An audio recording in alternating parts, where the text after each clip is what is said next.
बिस्मिल्लाहिर्रहमानिर्रहीम अस्सलाम वालेकुम। क्या हाल है आप सबके? और मैं बिल्कुल ठीक-ठाक हूँ अल्हम्दुलिल्लाह से। तो यहाँ पे हर व्लॉग का आगाज़ फ़िलहाल तो जो कंटिन्यूअसली हो रहा है वो नाश्ते से ही हो रहा है हमारा। तो आज जो है वो मँगवा लिए थे पैटीज़ बच्चों की फ़रमाइश पे, तो ये काफ़ी हम लोग गैप दे के ही खा रहे हैं। लेकिन क्या होता है कि मैं नाश्ते इस तरीके की जो नाश्ते होते हैं ना उनकी क्लिप आप लोगों के लिए ज़रूर ले लेती हूँ, ताकि आपसे भी जो है हमारे यहाँ पे जो लोकल बेकरी है उसकी आपसे सौगात जो है हमारे मोहल्ले की वो आपसे शेयर की जाए। और अच्छा, ये जो बेकरीज़ होती हैं ना, अगर मोहल्ले के अंदर ही हों तो बहुत ही बड़ी नेमत होती हैं। ये उन लोगों से पूछा जाए जो लोग यहाँ से चले गए हैं, तो वो लोग मुकीम भाई की बेकरी जो है वो बहुत मिस करते हैं, और मुकीम भाई की जो खारे केक रस वगैरह है बहुत ज़्यादा मिस करते हैं। तो शायद जो लोग सुन रहे हैं और जो चले गए यहाँ से, तो ऐसा ही है कि आप लोग भी मिस करते हैं ये पैटीज़ वगैरह। तो आज जो है मैंने सोचा कि पैटीज़ भी आपको जो है इंट्रोड्यूस किया कराए जाएँ। तो यहाँ जो है नाश्ता हमारा बिल्कुल रेडी था, क्योंकि आज तो कुछ पराठे-शराठे बनने ही नहीं थे, तो बस ये बड़ी मेरी खुशी की बात हो जाती है, जब बाज़ार से कोई नाश्ता आ जाता है ना, तो फिर मैं यही कहती हूँ गर्मी में खड़े होके एक तो पराठे बनाओ, और फिर मेरा तो बिल्कुल ही दिल नहीं करता ना पराठे बना के फिर मुझे खुद पराठा खाने का। तो इतनी गर्मी होती है किचन में, और फिर आप जो है ऐसा लगता है बस अब एक शावर ले आओ और फिर बैठ जाओ सुकून से, खाने का बिल्कुल भी दिल नहीं करता, बिल्कुल मूड जो है वो ऑफ हो जाता है। तो ऐसे ही होता है, फिर मैं क्या करती हूँ अक्सर तो अर्ली मॉर्निंग ही मैं अपने हस्बैंड के साथ नाश्ता कर लेती हूँ, और मुझे नाश्ता जो है पराठे वगैरह का इस तरीके का गर्मियों में ऑलमोस्ट मैं सुबह में ही कर लेती हूँ, ताकि कि ज़्यादा जब दोपहर का टाइम होने लग जाता है 10-11 बजे के बाद, तो फिर मुझे जो है पराठा बिल्कुल भी नहीं अच्छा लगता, हेवी हो जाता है। तो ऐसा ही होता है, बस लाइट खाने का दिल करता है। 10 से अबव जब टाइम हो जाता है तो बच्चे भी यही कह रहे होते हैं कि मम्मा हम पराठा नहीं खाएँगे, बहुत ज़्यादा गर्मी है। तो बस बच्चों की फ़रमाइश को मद्देनज़र रखते हुए जो है बस इस तरीके की चीज़ें हम लोग गर्मियों में ऑलमोस्ट खा लेते हैं। ज़्यादातर तो ये होता है सर्दियों में कि पराठे बन ही जाते हैं और अच्छे लगते हैं। अच्छा, यहाँ जो है अब आ जाती है बारी, ये शाम का टाइम है, तो मैंने जो है यहाँ पे मसूर की जो मलका दाल कहलाती है, यानी कि काली वाली मसूर कहलाती है, मैंने वो निकाल ली थी। एक पाव से थोड़ी-सी मैंने कम ली थी यहाँ पे, 1 प्याले से यानी कि, तो बच जाती है। फिर इतनी ली थी कि बस ये पूरी हो जाए, क्योंकि कोई भी नहीं खाता रोटी से, किसी भी चीज़ से, सिवाय इसके कि बस हम लोग जो है फ्रेश चावल बनते हैं तो उसपे ये डाल के खा लेते हैं। तो मैं तो बहुत ज़्यादा दाल डाल के खाती हूँ, मुझे बहुत अच्छे लगते हैं दाल-चावल, किसी भी फ़ॉर्म में हो, चाहे वो मूँग मसूर की दाल हो या ये वाली दाल हो। तो बस यहाँ पे मैं इसको 1 से डेढ़ घंटे के लिए इसको भिगो दूँगी, क्योंकि ये गलने में थोड़ा टाइम लेती है। अच्छा, भिगो के बनाने का फ़ायदा ये होता है कि ये फटी-फटी नहीं बनती। यहाँ जो है हम बनाएँगे वही इंस्टेंट अचार अपना, और कैरियाँ देखें कितनी फ्रेश थी। तो ये 50 रुपीज़ कैंची दे दी थी मुझे, तो मैंने कुछ भिंडी में डाल दी थी उस दिन, और फिर उसके बाद ये बची थी, तो मैंने इसका अचार बना लिया था। और यहाँ जो है शाम का टाइम था, जैसा कि मैं आपको बता रही हूँ, तो ये है 5 और 4 बजे के बीच का टाइम, अभी बच्चे नहीं आए हैं ट्यूशन के।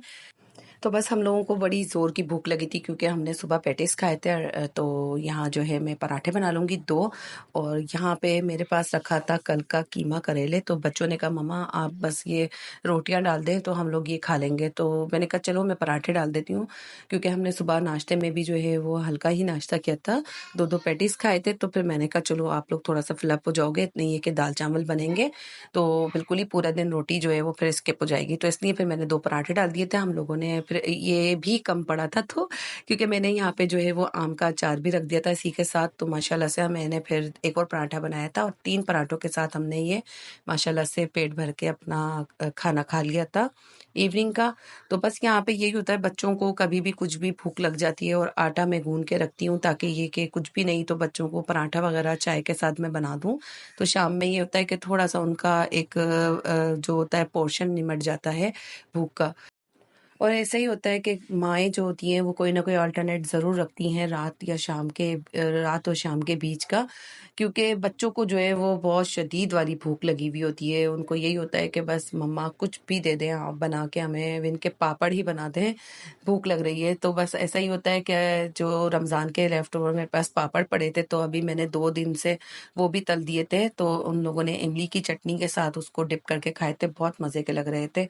तो रमज़ान में तो हम लोगों का बिल्कुल भी पकोड़े और पापड़ों से जो है वो दिल उकता जाता है, तो हम लोग क्या करते हैं आम दिनों में, क्योंकि खा रहे होते हैं इस तरीके की चीज़ें, तो ऐसा ही होता है। अच्छा, बच्चे इतने चालाक हो गए हैं आजकल के, अगर आप उनको कहो कि दूसरे दिन की सब्जी है यानी कि कल की, तो आप वो खा लें तो बिल्कुल भी नहीं हाथ लगाते, या तक के आलू के चावल वगैरह वो भी नहीं खाते। अगर बिरयानी हो ना तो वो तो मांग रहे होते हैं कि मम्मा बिरयानी है तो दे दें आप गरम करके, वरना फिर वाइट राइस जो होते हैं वो दूसरे दिन सालन के साथ बच्चे डाल के उसके ऊपर खा लेते हैं, लेकिन आलू के चावल छोलों के ये तो बिल्कुल भी नहीं खाते बच्चे दूसरे दिन।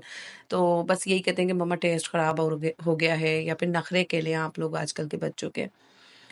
ताज़ा खाना वो कुछ भी खा लेंगे, सब्ज़ी ही क्यों ना बनी हुई हो, लेकिन दूसरे दिन की सब्ज़ी वो बिल्कुल भी नहीं खाते बच्चे। तो इस तरीके की चीज़ें जो अचार गोश्त होता है या फिर इस तरीके का होता है ना, वो तो फिर भी खा लेते हैं।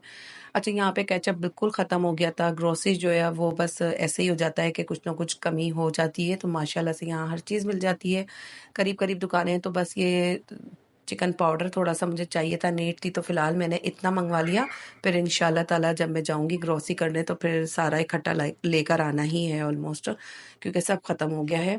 फिर आगे जो है वो बड़ा इवेंट आ रहा है बकरीद का। अच्छा, यहाँ पे जो है दाल जो है भीग गई थी, 1.5 से 2 घंटे के करीब भीग गई थी अच्छी-सी। अब क्या, इसके अंदर मैंने डाल दिया था टमाटर, एक बड़ा-सा चॉप करके, इसके अंदर 1.5 टीस्पून कुटी लाल मिर्च, 1.5 टीस्पून हल्दी डाल दी है, और 1 टीस्पून कह लें, या 1 टेबल स्पून आप भले भर के डाल दें साबुत धनिया कुटा हुआ, और 1 टीस्पून मैंने डाल दिया यहाँ भर के दाशी पाउडर का। नमक चला गया था हस्बे ज़ायक़ा, और ये जर्मन मिर्ची मैंने 1 अदद काट के डाल दी थी, ताकि ये कि तेज़ी ना हो और खुशबू हो जाए हरी मिर्चों की। तो क्योंकि अभी हरी मिर्चें जो हैं वो बहुत ज़्यादा तेज़ आ रही हैं, तो अक्सर मेरे हाथ से तेज़ ही हो जाती हैं।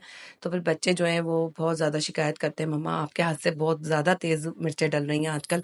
तो बस फिर मैंने ये फीकी वाली हरी मिर्चें मंगवा ली थी, लेकिन फिर हमारे यहाँ जो है ये वाली हरी मिर्चें देख के कोई भी नहीं रुकता, तो इसका भी सीन मैं आगे आपको बताती हूँ। अच्छा, यहाँ जो है दाल गल गई है, और इस तरीके से मैं ज़रूर, जो लकड़ी की ये डोई होती है ना, इससे मैं इसको घोट लेती हूँ अच्छी तरीके से।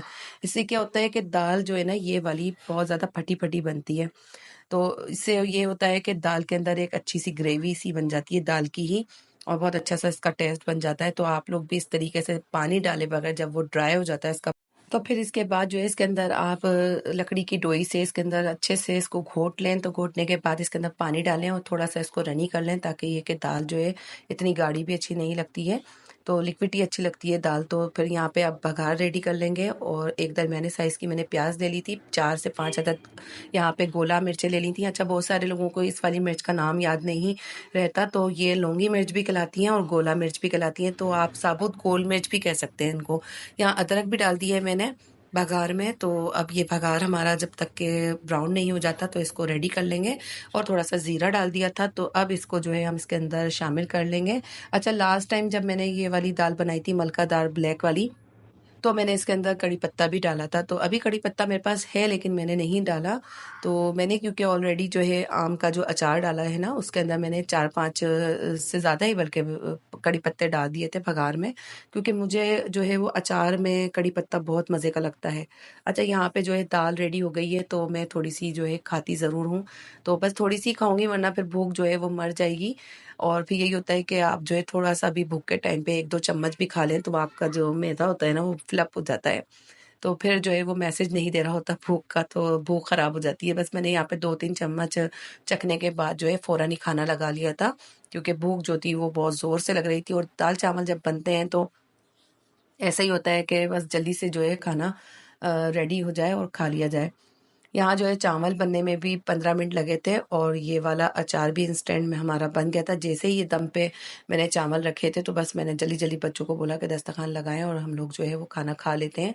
क्योंकि चावल जो होते हैं ना फिर बाद में दम होने के बाद ख़राब हो जाते हैं। या जो है ज़ीरा राइस बना लूँगी मैं इनके साथ। अच्छा, बहुत सारे लोग जो होते हैं इसके अंदर लहसुन अदरक का पेस्ट डाल के भी इसको बनाते हैं, तो वो गुड एंड वेल होता है, क्योंकि इसलिए कि वो हेल्थ के लिए बहुत अच्छा होता है। उससे ये होता है चावल की बादी मर जाती है। तो अभी मेरे पास पेस्ट रेडी नहीं है। मैं जब भी खाना बना रही हूँ तो इसको फ्रेश ही पीस के डाल रही हूँ, जब तक कि मेरे पास पिसा हुआ यानी कि अवेलेबल नहीं होगा, तो मैं हर चीज़ में वरना डाल देती हूँ। तो ऐसे ही होता है, जब होती है कोई चीज़ तो आपका हाथ पड़ ही रहा होता है ना डालने पे। फिर क्या होता है कि जब नहीं होती है तो आप लोग सब्र और कॉम्प्रोमाइज़ कर ही लेते हैं। तो यहाँ जो है ज़ीरा राइस हमारे रेडी हो गए थे सिंपल वाले। तो यहाँ जो है मैंने जल्दी-जल्दी बच्चों से दस्तरखान लगवा लिया था, और हम लोगों ने गरम-गरम दाल-चावल एन्जॉय किया।